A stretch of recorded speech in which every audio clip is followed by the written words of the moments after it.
SCP-038, Object Class Safe. Special Containment Procedures. SCP-038 is to be watered twice per day via overhead mister.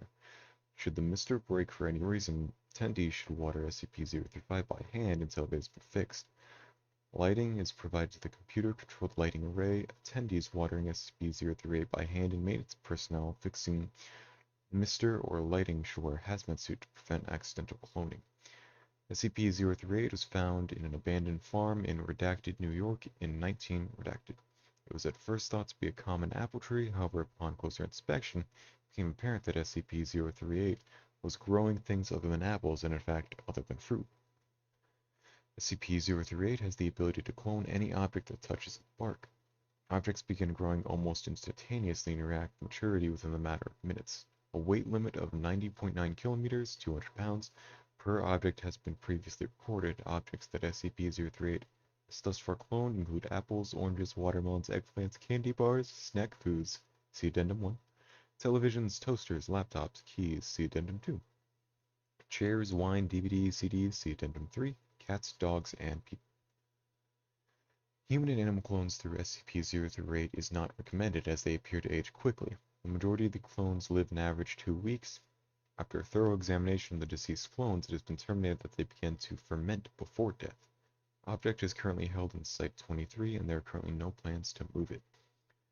Addendum 1. Dr. Clean has requested that personnel discontinue the cloning of items from the vending machines. See document number 3381. Addendum 2. Dr. Clean has requested that personnel discontinue the cloning of personal items. See Addendum 338-1. Addendum 3.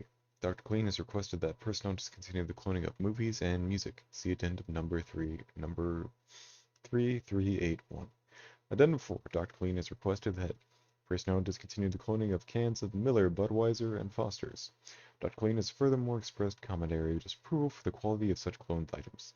See document 3381-B.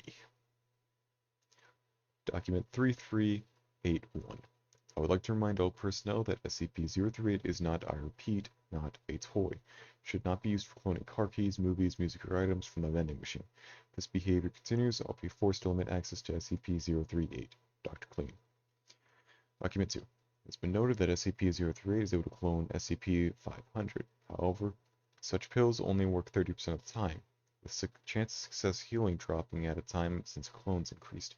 60% of the cases where the infection is permanent, symptoms of the infection remain, though further infection is neutralized. SCP-038 partial testing log, select experiments only. Full test records and reports, contact affiliated researchers for authorization. Date 11/8 redacted. Intent.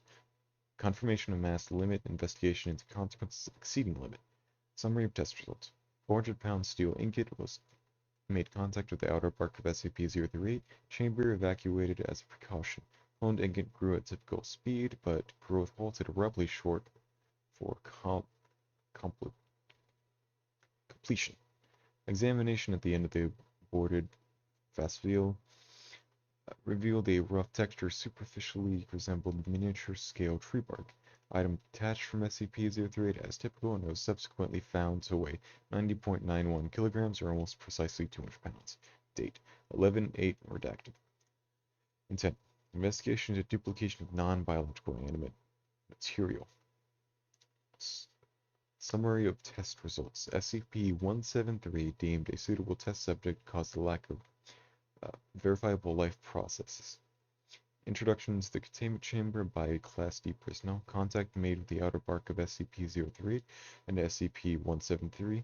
Return immediately to containment. SCP-173 fast smile began to develop at typical speed, beginning at point of contact as consistent with the previous results. Growth hold at the 200-pound threshold, in this case terminating development after replication of the head, right arm, and partial upper torso. Last test subject was ordered to break eye contact with the clone. When test subject eventually blinked, no movement was observed in clone material. Extinguishing and re-establishment of containment chamber light supply revealed no apparent reaction from clone material. Experiment concluded. During the storage of cloned portion of SCP-173, it was observed that the partial fast smile was in fact making violent gestures at a dramatically slower rate. Movement had been shown to continue regardless of state of observation.